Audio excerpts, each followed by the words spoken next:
आज हम Indian economy के चैप्टर नंबर 2 का पार्ट 3 पढ़ेंगे।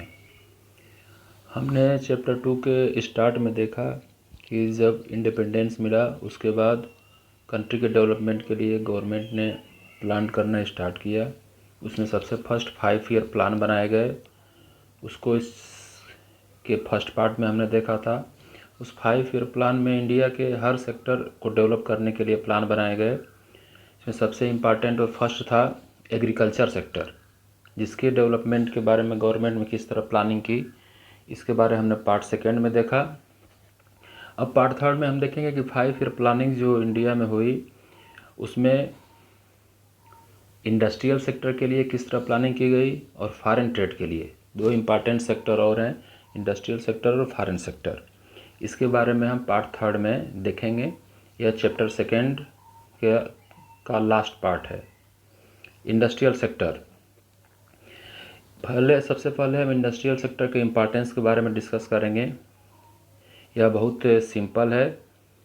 ये जब इंडस्ट्रीज़ का डेवलप होता है, किसी कंट्री में इंडस्ट्री सेक्टर का डेवलपमेंट होता है तो नेशनल इनकम इंक्रीज होती है। किसी भी कंट्री की इनकम इंक्रीज होती है, इसको नेशनल इनकम बोलते हैं। अब सेकेंड इसका इम्पॉर्टेंस देखेंगे हम। जब इंडस्ट्रियल सेक्टर ज़्यादा डेवलप होता है तो ज़्यादा एम्प्लॉयमेंट जनरेट करता है, जिससे जो लैंड है, एग्रीकल्चर लैंड, उस पर प्रेशर कम होता है। उसमें कम लोग जाते हैं, एग्रीकल्चर सेक्टर से निकल के लोग इंडस्ट्री सेक्टर में आते हैं और एम्प्लॉयमेंट इनको अवेलेबल होता है। जब इंडस्ट्रीज़ डेवलप होती हैं तो बहुत सारे ऐसे प्रोडक्ट भी प्रोडक्शन होते हैं जिनको हम अदर कंट्रीज को सेल कर सकते हैं और हमारा फॉरेन ट्रेड भी इंक्रीज हो सकता है। नेक्स्ट है इंपोर्ट सब्स्टिट्यूशन। इसमें हमारे कंट्री में मैक्सिमम चीज़ों का इंपोर्ट किया जाता था अदर कंट्रीज से इंडिपेंडेंस के समय। जो नई 5 ईयर पॉलिसी बनी उसके थ्रू इंडस्ट्रियल पॉलिसी जो बनाई गई उसमें इंपोर्ट को कम करने का प्रयास किया गया कि जो इंपोर्ट हो रहा अदर कंट्री से उसको इंडिया में ही उसका प्रोडक्शन करने का प्लान गवर्नमेंट ने बनाया। जो इंडिपेंडेंस के बाद स्ट्रेटजी स्टार्ट की थी गवर्नमेंट ने, सबसे फर्स्ट बहुत सारे डिस्कशन के बाद उसने मिक्स्ड इकॉनमी की तरफ कदम बढ़ाया।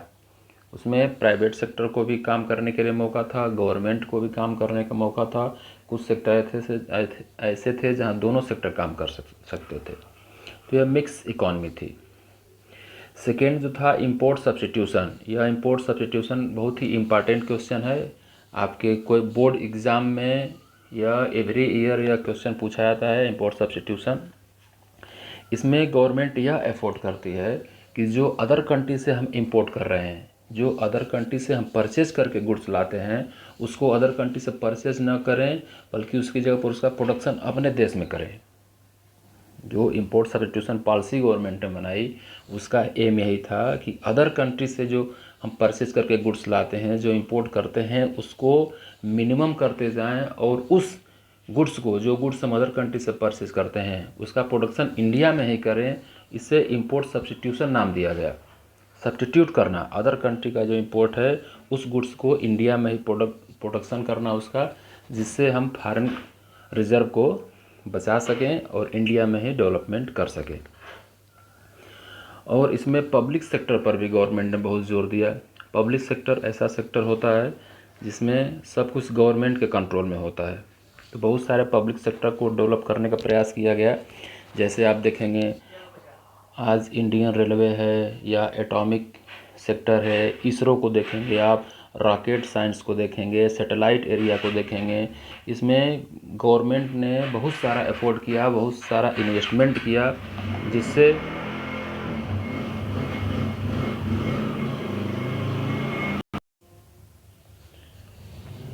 पब्लिक सेक्टर का इम्पोर्टेंस बहुत ज़्यादा था। बाद में धीरे धीरे गवर्नमेंट ने अपने पब्लिक सेक्टर से अपने कदम पीछे किए और प्राइवेट सेक्टर को भी ज़्यादा मौका दिया।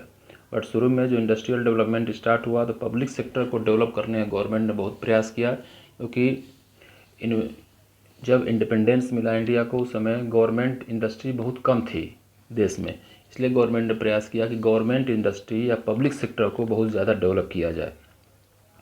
इसी तरह जो स्मॉल स्केल इंडस्ट्री है, छोटे छोटे इंडस्ट्री जो गांव में होती है, छोटे कस्बों में होती है, छोटे सिटीज़ एरिया में होती है, उनको भी डेवलप करने का प्रयास गवर्नमेंट ने किया।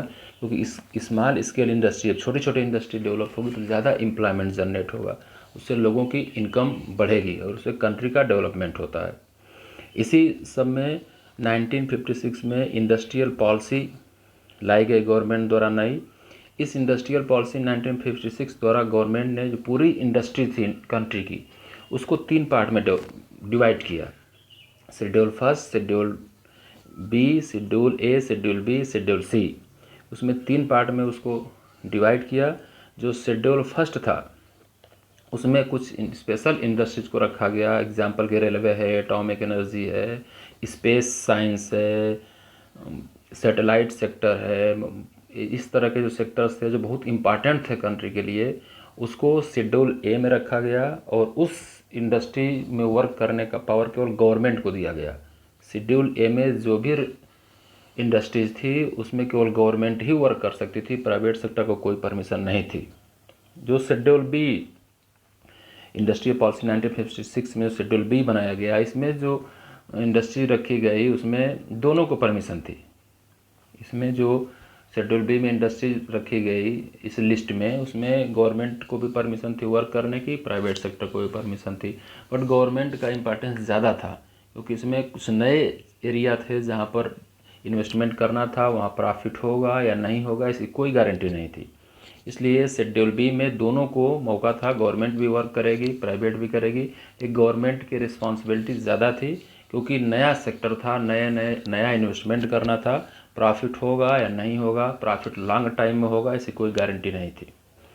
जो इस पॉलिसी में शेड्यूल सी बनाया गया उसमें जो बची हुई इंडस्ट्री थी उनको रखा गया और इसको प्राइवेट सेक्टर के लिए छोड़ दिया गया।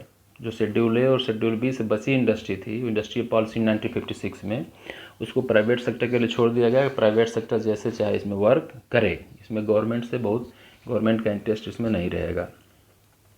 उसी तरह एक और क्वेश्चन होता है इंडस्ट्रियल लाइसेंसिंग। जैसे आपको बाइक या कार ड्राइव करने के लिए लाइसेंस की रिक्वायरमेंट होती है। लाइसेंस क्या है? गवर्नमेंट की परमिशन है, गवर्नमेंट अथॉरिटी ने आपको परमिट किया है कि आप एलिजिबल हैं, आप बाइक और कार ड्राइव कर सकते हैं। इसी तरह इंडस्ट्रीज़ को भी गवर्नमेंट लाइसेंस देती थी। कोई भी प्राइवेट सेक्टर हो, उसको नया इंडस्ट्री एस्टेब्लिश करना हो, कोई नई फैक्ट्री एस्टेब्लिश करना हो तो गवर्नमेंट से लाइसेंस की ज़रूरत थी। शुरू में तो ये ठीक था लेकिन बाद में कंट्री को इसका बहुत नुकसान हुआ क्योंकि इसके थ्रू प्राइवेट सेक्टर बहुत ज़्यादा कंट्रोल हो गया, ज़्यादा डेवलप नहीं हो पाया। बाद में इस लाइसेंस सिस्टम को ख़त्म किया गया और नेक्स्ट चैप्टर से पढ़ेंगे। यह गवर्नमेंट ने बहुत सारे प्रयास किए, स्मॉल स्केल इंडस्ट्री को डेवलप करने का प्रयास किया, इंपोर्ट सब्स्टिट्यूशन पर जोर दिया, पब्लिक सेक्टर को डेवलप किया, प्राइवेट सेक्टर को भी मौका दिया, अलग अलग सेक्टर में शेड्यूल में बांट कर डेवलप करने का प्रयास किया, लाइसेंसिंग का सिस्टम बनाया। इन सब से इंडस्ट्रियल सेक्टर इंडिया में बहुत डेवलप हुआ और उसका शेयर जो हमारी नेशनल इनकम में 1950 में अबाउट 13% था, वो इंक्रीज़ होते होते 1990 में अबाउट 25% हो गया। यह इंडस्ट्रियल सेक्टर का डेवलपमेंट था कि हमारी नेशनल इनकम में जो उसका शेयर था 13% के अबाउट था वो इंक्रीज़ होकर 25 के अबाउट हो गया। तो यह डेवलपमेंट दिखता है कि इंडस्ट्रियल सेक्टर में गवर्नमेंट की बहुत सारी पॉलिसीज़ थी, उससे डेवलपमेंट हुआ।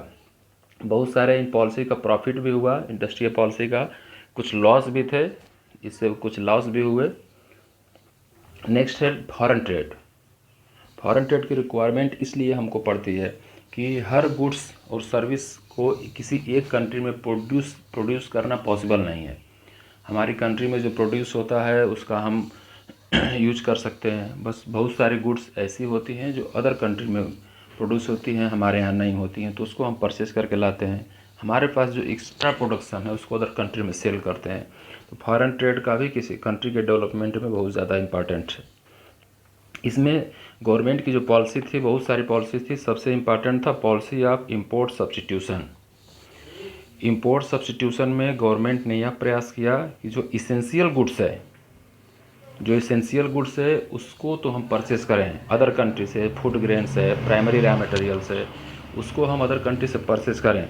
बट जो इसेंशियल गुड्स नहीं है उनका हम प्रोडक्शन इंडिया में ही करें। इंपोर्ट सब्स्टिट्यूशन जो पॉलिसी गवर्नमेंट की थी कि जो प्रोडक्शन जिस गुड्स का इंडिया में करना पॉसिबल है उसको इंडिया में ही हम प्रोड्यूस करें, अदर कंट्री से परचेज ना करें। इसका यह फ़ायदा हुआ इंपोर्ट सब्स्टिट्यूशन का कि इंडिया में बहुत सारा प्रोडक्शन होने लगे गुड्स के, इसका और हमारा फॉरेन रिज़र्व भी इंक्रीज़ होता गया, फॉरेन एक्सचेंज का रिजर्व, अदर कंट्री की करेंसी हमारे पास बढ़ती गई। इंपोर्ट सब्स्टिट्यूशन के लिए गवर्नमेंट ने दो मेन उपाय किए, इसमें एक था टैरिफ, सेकेंड था कोटा। ये टैरिफ और कोटा भी बोर्ड एग्ज़ाम के लिए बहुत ही इंपॉर्टेंट क्वेश्चन होते हैं, हर साल एग्ज़ाम में पूछे जाते हैं। टैरिफ एक तरह का टैक्स था जो अदर कंट्री से इंपोर्ट होने वाली गुड्स के ऊपर गवर्नमेंट लगाती थी। जो टैरिफ था वो अदर कंट्री से जब परचेज करके लाते हैं कोई गुड्स तो गवर्नमेंट उसके ऊपर कुछ टैक्स लगाती है। तो टैरिफ गवर्नमेंट ने बहुत हाई टैरिफ लगाया अदर कंट्री से इंपोर्ट होने वाले गुड्स पर, जिससे इंडिया में वो कॉस्टली हो गए। इंपोर्ट सब्स्टिट्यूशन के लिए गवर्नमेंट ने कई तरह के वर्क किए, इसमें दो उनकी स्ट्रेटजी थी, टैरिफ, कोटा। अदर कंट्री से इंपोर्ट होने वाले गुड्स के ऊपर हाई टैक्स लगाया, इसको टैरिफ बोलते हैं। इससे इंडिया में गुड्स कॉस्टली हो गई और लोग कम परचेज करने लगे। इसी तरह कोटा था, कोटा में क्वांटिटी फिक्स की जाती है। जैसे एग्जांपल के लिए हम देख सकते हैं गवर्नमेंट ने फिक्स कर दिया कि आपको अदर कंट्री से शुगर परचेज करके लाना है तो 100 टन ही परचेज कर सकते हैं। एग्जांपल के लिए इंडिया ने यह कोटा फिक्स कर दिया कि अदर कंट्री से हमको किसी सब एग्जांपल के लिए मान लीजिए चाइना से आप अगर शुगर परचेज करना चाहते हैं तो मैक्सिमम आप 100 टन ही परचेज कर सकते हैं, उससे ज़्यादा नहीं। इसको कोटा बोलते थे। यह कोटा और टैरिफ के थ्रू गवर्नमेंट ने अदर कंट्री से आने वाले इंपोर्ट को रोकने का प्रयास किया और अपने यहाँ उसका प्रोडक्शन करने का प्रयास किया। इससे इंडिया में फॉरेन ट्रेड में बहुत डेवलपमेंट भी हुआ, बट इंपोर्ट हमारा ज़्यादा इंक्रीज हुआ, एक्सपोर्ट कम इंक्रीज हुआ। यह जो थी चीज़ें, यह 5 ईयर प्लान के थ्रू एग्रीकल्चर सेक्टर को डेवलप करने के लिए, इंडस्ट्री सेक्टर को डेवलप करने के लिए और फॉरेन सेक्टर को डेवलप करने के लिए गवर्नमेंट ने इस तरह के प्रयास किए। अब यह चैप्टर नंबर 2 ख़त्म हो गया है। इसको हमको सही से पढ़ना है, समझना है, कोई प्रॉब्लम है तो पूछना है और इसके जितने भी होमवर्क और क्लास वर्क है कंप्लीट करना है। अभी 2 चैप्टर इंडियन इकोनॉमी डेवलपमेंट के हो गए हैं।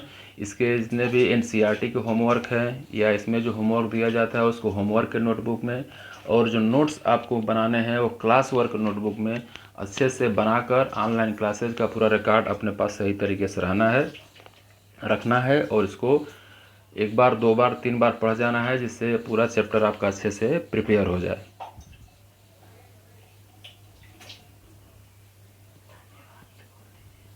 धन्यवाद।